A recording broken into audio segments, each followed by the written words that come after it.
¿Cómo saber si consumen? Cuando doy alguna de mis conferencias en colegios y charlos con los padres para orientarles, muchos me dicen, muy bien, dejemos atrás el ser detectives, pero díganos una lista de aspectos que sean evidencia de que mi hijo consume o no una determinada sustancia. Y claro, en ese momento les digo que a esa pregunta no les puedo responder de forma taxativa. Ahora verá por qué. Cuando tratamos con seres humanos, no siempre 2 más 2 es igual a 4. Me explico. Nuestro hijo llega a casa con los ojos rojos. Ya está. Entonces ha estado fumando porros o bebiendo. Bueno, pues ese dato en sí mismo no es concluyente, porque puede ser que tenga alergia, que haya estado llorando o simplemente que haya estado en la piscina y no llevaba gafas. Así que lo siento, pero nos tenemos que olvidar del libro de recetas. Lo evidente es que con todo lo que ha leído y vas a seguir leyendo, tiene más información para poder ver si hay posibles consumos, porque es más la suma de diferentes factores que se han mantenido en el tiempo que una cuestión puntual. Seguro que más de uno de ustedes, queridos oyentes, se ha visto tentado e incluso lo ha llegado a realizar. Me refiero a investigar a sus hijos. Ha mirado su correo, le ha seguido para ver dónde va, ha hecho un registro profundo de su habitación y puede que les haya salido bien, es decir, que no le han pillado. Pero pongámonos en el hipotético caso de que somos descubiertos, pues muy complicado lo vamos a tener para recuperar la confianza, para establecer una comunicación clara y abierta. Así que no solo se fije en el corto plazo, me entero de, plantéese que esto es una carrera de fondo y aunque tropecemos con una valla, mejor es que estemos preparados para saltar las siguientes. Aún con todo ello, le voy a facilitar una serie de conductas características que pueden estar consumiendo alguna sustancia. Pero ojo, muchas de las cosas que voy a contarles pueden ser el resultado de que está enamorado, preocupado por alguna situación con sus amigos, etc. Mostrarse poco comunicativo, manifestar apatía o desgano, evidenciar ansiedad o depresión, alteraciones en el sueño, pérdida de apetito o atracones voraces de comida, abandonar hobbies y de forma especial los ligados a la actividad deportiva, descenso significativo de forma súbita en el rendimiento académico, con desinterés por los estudios, discusiones, conflictos con amigos y cambio de grupo, cambios bruscos de humor, incluso con accesos de irritabilidad y agresividad, no prestar atención a las conversaciones, ausencias de casa de 1 o 2 días sin ningún motivo, seguidas de periodos de sueño muy extensos, aumento repentino de los gastos económicos sin causa aparente. Fragmento extraído del libro Dialogar para prevenir. ¿Qué hablo con mis hijos sobre drogas? Autor José Antonio Molina del Peral. Hola amigos, bienvenidos una vez más a Psicogenia. Esta lectura es bastante importante. Es un tema sobre todo muy relevante para todos aquellos padres que tienen hijos, muchas veces también para personas un poco ya más avanzadas en edad, que sientan que un miembro de la familia podría estar consumiendo drogas y tiene alguno de los síntomas clásicos, como bien aquí se ha mencionado, ojos rojos, por ejemplo. Y sumado eso a las sospechas que tenemos, estamos armando un cuadro, un escenario en el que esta persona, este familiar, este amigo, este joven, este hermano, está consumiendo drogas. Y la verdad es que no tenemos mayor evidencia, solo un cúmulo de sospechas, un cúmulo de indicios hipotéticos, situaciones que nos estamos creando, reforzados por algún indicio que puede responder a cualquier otra situación. Alergias, una mala noche, un desvelo, alguna preocupación por algún tema remotamente distinto al de las drogas. Entonces, ¿cómo podríamos abordar estos casos? Porque es un tema que nos preocupa definitivamente y que nos puede acompañar varios días e incluso semanas en algunas situaciones por los cambios que se pudiera presentar con este familiar. Bien amigos, para complementar, para darle precisamente el aspecto o el tratamiento psicológico a este tema, pues está con nosotros Walter. Hola Walter, bienvenido una vez más a Psicogenio. Hola Igor, muchas gracias. Interesante el fragmento de este libro, realmente lleva a pensar muchas cosas, pero al margen de la lista de indicios que el autor muy bien ha enumerado y muy bien también ha anticipado que no van a ser del todo certeros siempre, me quedo con una reflexión que también él hace acá, ¿no? O sea, tú le atrapas, como dice él, tú le pillas, ¿y luego qué? Tú lo atrapas, que le descubres que está consumiendo una droga, ¿y luego qué viene? He conocido personas en consulta que, por ejemplo, consulta psicológica, que se han planteado hacerle a escondidas una prueba para detección de drogas a sus hijos. El asunto es el siguiente, tú vas al laboratorio, porque tengo entendido que hay pruebas que se hacen con pelo, por ejemplo, le haces la prueba, y el examen de laboratorio arroja que sí es positivo, o sea que sí consume. ¿Qué haces luego con eso? ¿Que lo encierras? ¿Le empiezas a privar de ciertas cosas? ¿Vienes, le gritas? ¿Haces una reflexión? ¿Qué viene luego? Y eso es un punto muy importante que él menciona acá, el autor. Porque luego de descubrir una cosa que esta persona se ha ingeniado para ocultarla, ¿qué manejo viene luego? ¿Lo vas a querer más? ¿Lo vas a mostrar más cariño? ¿Vas a pasar más tiempo con él? La decisión que venga luego de eso va a ser muy importante y también tener en cuenta qué reacción va a tener ese chico una vez que es descubierto. Porque la reacción que puede tener es perfeccionar sus mecanismos para ocultarse. Es tal vez enojarse, resentirse, sentir vergüenza, sentir que es una mancha dentro de la familia y huir. Entonces no es tan sencillo realmente, o sea, y es cuando él menciona, no, esto de criar, esto de educar es una carrera de largo plazo, no es de corto plazo. O sea, en el corto plazo podemos descubrir y luego que todavía quedan años de convivencia o décadas de convivencia. Entonces la situación no se reduce a decir, descubrí y ya, ¿y qué? No nos garantiza que el chico va a colaborar y va a decir, me descubrieron, nunca más lo hago.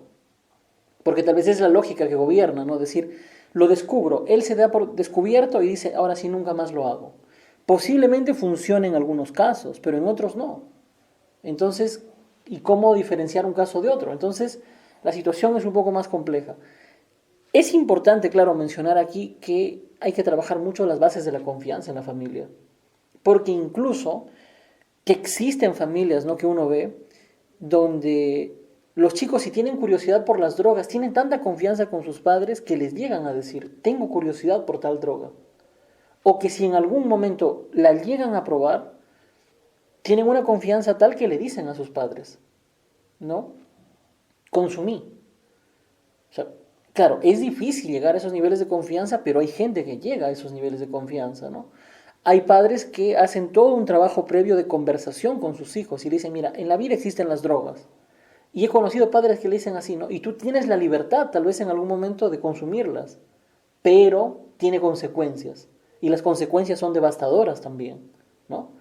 Entonces, mmm, hay muchas formas de abordar esto. Hay gente que es más restrictiva también en ese sentido, ¿sí? Es muy delicado, o sea, yo no quiero que se entienda esto de que den rienda suelta y digan que les inviten a que consuman, pero a lo que sí voy es que lo fundamental es que haya una base de confianza, una base de respeto, de haber tocado el tema y también un cierto ejemplo, ¿no? También de parte de los padres, porque si no hay un cierto ejemplo, también es difícil predicar contra lo que ya uno como adulto va mostrando. Entonces todos estos van a ser factores que se van a sumar al momento de descubrir o al momento de atrapar a alguien que esté, digamos, consumiendo, ¿no? Ahora, ¿cómo hacer en los casos en los que, bueno, hay ese patrón en la familia o los padres están muy preocupados, hacen la de investigador, la de detective, encuentran las pruebas, confirman el hecho y como dices, después qué, o sea, ellos tienen este problema finalmente, ¿no? Porque no saben después qué va a suceder con el hijo, pero tienen este problema. ¿Qué es lo prudente hacer en este caso? Si ya están en este punto en el que han comprobado, tienen evidencia, tienen pruebas más los síntomas y ven las conductas y toda la figura está armada. Muy bien, antes de tomar una acción producto de la impulsividad, en esos casos yo sí recomiendo que antes de decirle algo al hijo, consulten a un especialista. Porque con el especialista, o sea, con un psicólogo, lo que van a poder hacer es detallar qué contexto familiar tenemos. Y de acuerdo al contexto familiar que tengamos, vamos a poder actuar. No es lo mismo lo que viene luego en un contexto familiar donde hay peleas, donde uno de los miembros, de los padres, por ejemplo, ya tiene una adicción también, que un contexto familiar donde en realidad no hay tantos problemas y bueno, el chico por ahí consumió. O sea, las acciones que vienen luego no van a ser las mismas. De hecho, por ejemplo, un caso que recuerdo de una chica que tenía 13 años, que era gimnasta y que, bueno, en un momento tomó alcohol en el colegio, ¿no? Y le encontraron en una oportunidad, en dos, en tres. Y sus padres se preocuparon mucho, ¿no?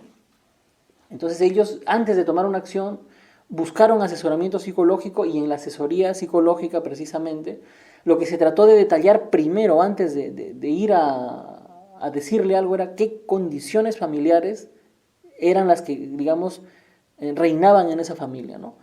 Y se veían condiciones donde había comunicación, en realidad los padres no tenían conflictos muy fuertes, la chica no había presenciado situaciones de violencia o situaciones tan desfavorables para sus emociones, pero sí se veía de parte de ella una deseabilidad social muy grande. O sea, era una chica que lo daba todo por ser popular, por ser incluida en el grupo. Entonces la cosa iba por ahí, que ella consumió para integrarse a un grupo. Ese era el problema, ¿no? No tanto había que trabajar con la familia, sino había una cuestión de mucha deseabilidad social. En la familia no había problemáticas muy grandes.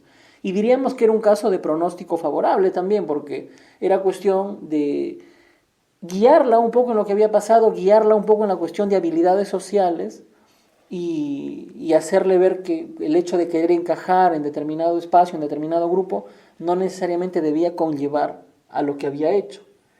Pero si hubiésemos estado en un escenario donde los padres estaban en conflictos constantes, llevaban ya los padres, digamos, una doble vida también, que eso los chicos lo notan muchas veces, y la comunicación familiar era muy difícil sentarse a dialogar, y ya el tratamiento es otro. ¿Por qué? Porque si abordamos solo al chico que consumió, y él es consciente que tiene un entorno familiar que tiene problemas también muy fuertes, claro, no de consumo, sino de otra índole, él va a sentirse resentido. Muchas veces lo que dicen es, ¿y que y el resto? Sus problemas de ellos pesan menos que los míos. O sea, ¿por qué a mí me señalan como el enfermo al que hay que llevar a terapia cuando ellos también tienen ciertas debilidades? Y es un chico que no colabora con el proceso, porque llega resentido al consultorio, llega resentido de que solo su problema se lo evidencia y solo a él se lo pone cuando los adultos tienen también grandes dificultades. Entonces, cada caso tiene una lectura diferente.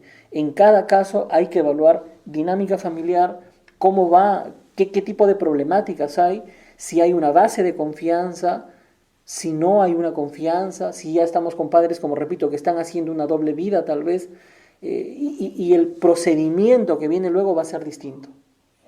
Correcto, Walter. Aquí hay un punto importante que tú estás resaltando y que estás mencionando. Es un problema grave, para los padres es sumamente grave, sumamente delicado. Y lo que nos estás aconsejando aquí es lo prudente y yo considero que es lo ideal. Preguntarle o consultar antes con un especialista, alguien que nos ayude a revisar el panorama y el escenario en el que está el joven, el adolescente o la persona que nos interesa, pero que nos ayude a ver este escenario de forma objetiva, evitando sesgos, evitando decir es que yo no tengo problemas, es que nosotros vivimos tranquilos, es que aquí tienes todo, es que nada te falta. Muchas veces estas actitudes, cuando se originan en la familia no va a admitir, no las va a decir, no tienen autoridad muchas veces para imponer o para sentar ejemplos o para verbalizar ejemplos porque no son precisamente el mejor ejemplo.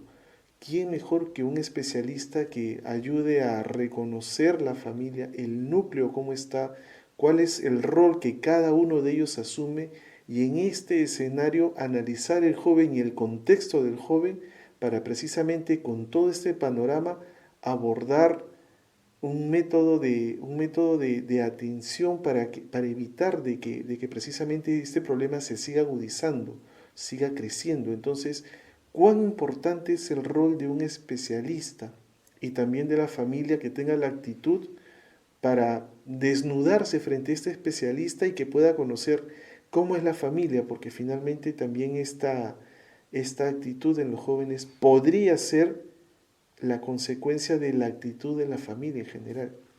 Exactamente, has usado un término muy importante, ¿no? La objetividad. Y es cierto, o sea, al incorporar un especialista, un psicólogo al sistema que se va a analizar, él va a tener un criterio objetivo. Él va a poner un punto de vista distinto al que están poniendo los otros. Y ese punto de vista, la idea es que sirva para dar una pausa y para entrar en la vía más correcta, en la vía más adecuada para que lo que venga luego sea bien recibido por el muchacho, por la persona o por el adolescente del que estemos hablando, ¿no? Que está consumiendo. Entonces, eso es muy importante. ¿Por qué? Porque los padres también cuando descubren una escena como estas, perdón, hay que ser honestos, entran en desesperación, están movidos por la desesperación, o sea, sienten que el hijo está a un poquito de ser un adicto a lo que sea, a perderse. Entonces, movidos por esa desesperación, sus medidas son radicales y muchas veces son insostenibles, porque encerrar a un chico, ¿cuánto tiempo puede ser sostenible encerrarlo? ¿Cuánto tiempo puede ser sostenible privarle de tener amigos? No es muy sostenible en el tiempo. Tendría uno que dedicar ya la vida entera para adelante para lograr una cosa así, ¿no? Y con el riesgo de que lo que se vaya logrando sea un resentimiento profundo entre un hijo y un padre, ¿no? Entonces entra ahí la evaluación de un especialista que evalúe esa dinámica familiar, que evalúe los antecedentes, porque podemos estar hablando también de un chico o de una chica que está consumiendo drogas y que años atrás, un par de años antes, ha sufrido, por ejemplo, violencia sexual. Y la familia decidió no hacer nada frente a eso, que eso se ve también bastante en consulta, ¿no? Chicos que entran a una actitud de consumo, a un comportamiento de consumo de sustancias y que en algún momento han sufrido violencia sexual y la familia no hizo nada porque dentro de la misma familia se propició esa situación. Es un dato importante, por ejemplo. Entonces, claro, lo descubren consumiendo, le llama la atención, pero esa persona dice que ahora se preocupan por qué hago esto y cuando me pasó esta otra cosa no les importó. Y no colabora, o sea, no va a colaborar con ninguna de las premisas que uno le pueda plantear de ahí en adelante, ¿no? Entonces, esa es la complejidad, por eso es que tampoco podemos en este momento abordar la variedad de complejidad que puede haber en una circunstancia como esta, pero sí lo que podemos a grandes rasgos, digamos, recomendar es que se evalúe la dinámica familiar, se evalúe el contexto, se evalúe el momento en el cual se da una circunstancia o en el que se descubre una circunstancia como esta. Correcto, entonces ahí estamos reforzando la importancia de este especialista, va a ser imparcial, va a ser objetivo, que la familia también pueda comentar absolutamente todo, todo, porque es necesario en ese momento, acerca de los antecedentes de este joven, antecedentes de la familia, y esa es la mejor manera de cómo poder ayudarlo, sincerando las cosas con alguien que ya maneja no solamente este tema, varios temas, varios casos similares y quizás aún más agudos o más complejos. Entonces, esa es la recomendación más importante que de pronto podemos rescatar, no jugar a los detectives. Si ya tenemos la prueba, los indicios, buscar ayuda profesional y sobre todo abordar este tema de la mejor manera posible porque finalmente son personas que pertenecen a nuestro entorno, a nuestra familia, puede ser un hijo, un hermano, quizás la pareja, ¿no? Vamos a extender un poquito más quizás a estos grupos, pueden ser personas muy cercanas y lo que nunca vamos a querer es que estas personas se pierdan y nosotros perderlas y perdernos con ellos. Entonces, busquemos, reitero, aunque suene repetitivo, busquemos ayuda profesional. No juguemos a los detectives que probablemente nos creemos muchas escenas, muchas situaciones que nunca se van a producir, que no se han producido y estemos finalmente solo jugando con la vida de una persona y con hipótesis cerradas. Bien amigos, creo que con esta conclusión podemos iniciar nuestra despedida. Entonces, Walter, no sé, tus palabras o comentarios finales en esta entrega. Bueno, un tema complejo, un tema muy amplio en realidad. Hemos tratado de hacer llegar algunas recomendaciones de tantas que hay, porque el tema de drogas es muy amplio, pero puntualmente eso, ¿no? Para evitar que en realidad los chicos se pierdan, se resientan, y para que si alguien descubre algo en los muchachos, en los adolescentes, los pasos siguientes después de ese descubrimiento sean los pasos acertados y no pasos que compliquen, que empeoren la situación. Con eso nos despedimos. Un abrazo para todos ustedes. Hasta pronto. Muchas gracias amigos, con nosotros hasta una siguiente entrega. Ya saben, pueden compartir este material y los demás con otras personas a quienes también les pudiera interesar este tema. Y bueno, con nosotros ya nos vamos a reencontrar en una siguiente entrega. Cuídense mucho amigos, hasta entonces.